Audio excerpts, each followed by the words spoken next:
The Last Battle by C.S. Lewis, Chapter 7, mainly about dwarves.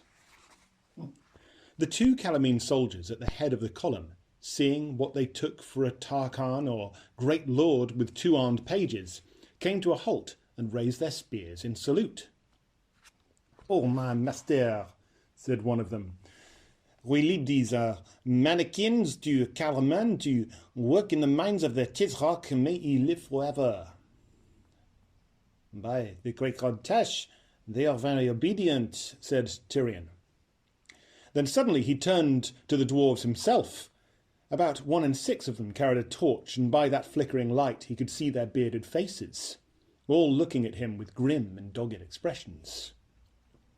"Has the Tizrock fought a great battle, dwarves, and conquered your land?" he asked. "Did you go thus patiently to die in the salt pits of Pogran?" The two soldiers glared at him in surprise, but the dwarves all answered, "Aslan's orders. Aslan's ordered. He's sold us. What can we do against him?" "Tizrock indeed," added one and spat. "I'd like to see him try it." "Silence, dogs," said the chief soldier. "Look," said Tyrion, pulling Puzzle forward into the light. "It has all been a lie.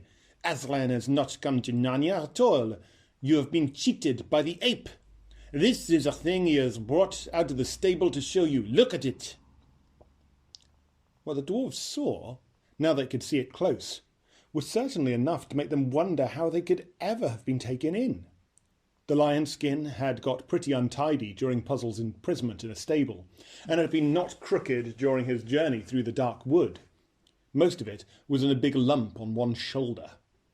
The head, besides being pushed sideways, had somehow got very far back, so that anyone could now see his silly, gentle, donkeyish face gazing out of it. Some grass stuck out of the corner of his mouth, for he had been doing a little quiet nibbling as they brought him along. And he was muttering, "It wasn't my fault. I'm not clever. I never said I was." For 1 second, all the dwarves were staring at Puzzle with wide-open mouths. And then one of the soldiers said sharply, "Are you mad, my master? What are you doing to the slaves?" And the other said, "Who are you?" Neither of their spears was at salute now.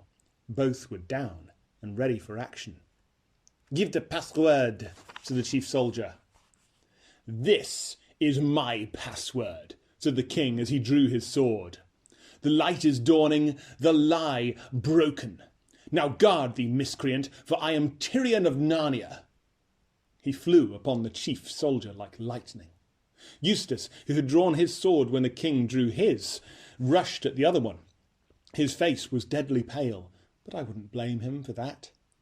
And he had the luck that beginners sometimes do have. He forgot all that Tyrion had tried to teach him that afternoon, slashed wildly, indeed I'm not sure his eyes weren't shut, and suddenly found, to his own great surprise, that the Calamine lay dead at his feet. And though that was a great relief, it was, at the same time, rather frightening. The king's fight lasted a second or two longer. Then he too had killed his man, and shouted to Eustace, "Where are the other two?" But the dwarves had settled the two remaining Calamines. There was no enemy left. "Well struck, Eustace," cried Tyrion, clapping him on the back. "Now, dwarfs, you are free. Tomorrow I will lead you to free all Narnia. 3 cheers for Aslan!" But the results, which followed, were simply wretched. There was a feeble attempt from a few dwarfs, about 5, which died away all at once. From several others there were sulky growls. Many said nothing at all. "Don't they understand?" said Jill impatiently. "What's wrong with you all, dwarves? Don't you hear what the king says? It's all over. The ape isn't going to rule Narnia any longer. Everyone can go back to an ordinary life.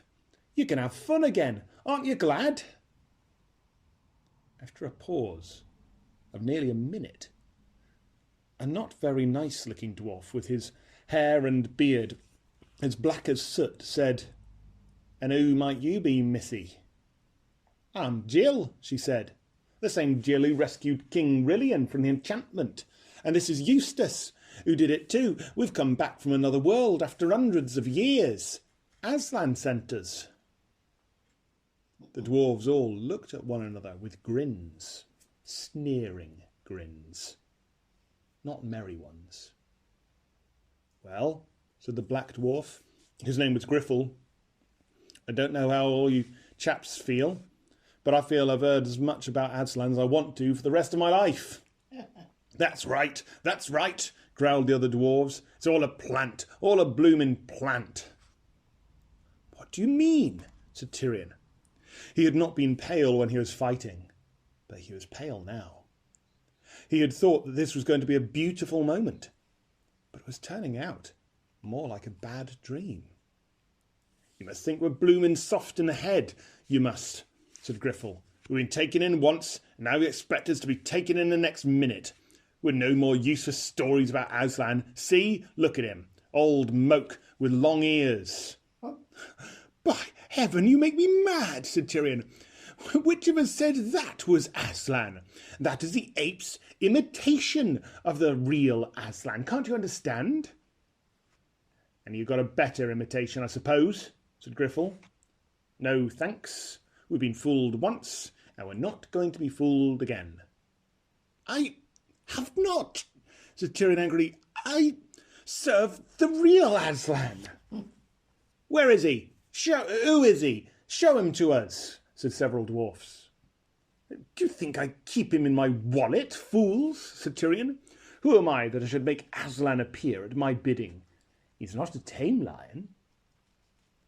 The moment those words were out of his mouth, he realised that he had made a false move. The dwarfs at once began repeating, not a tame lion, in a jeering sing-song. That's what the other lot kept on telling us, one said. Do you mean you don't believe in the real Aslan? Said Jill. But I've seen him, and he sent us two here out of a different world. Ah, said Griffle with a broad smile. So you say. They've taught you your stuff all right, saying your lessons, ain't you? Churl, cried Tyrion, will you give a lady the lie to her very face? You keep a civil tongue in your head, mister, replied the dwarf. I don't think we want any more kings. If you are Tyrion, which you don't look like him, no more than we want any Aslans. We're going to look after ourselves from now on and touch our caps to nobody, see? That's right, said the dwarves. We're on our own now. No more Aslan, no more kings, no more silly stories about other worlds. The dwarves are for the dwarves. And they began to fall into their places and to get ready for marching back to wherever they had come from. Little beasts, said Eustace. Aren't you even going to say thank you for being saved from the salt mines? Oh, we know all about that, said Griffle over his shoulder. You wanted to make use of us. That's why you rescued us. You're playing some game of your own. Come on, you chaps. And the dwarfs struck up the queer little marching song which goes with the drum beat, and off they tramped into the darkness.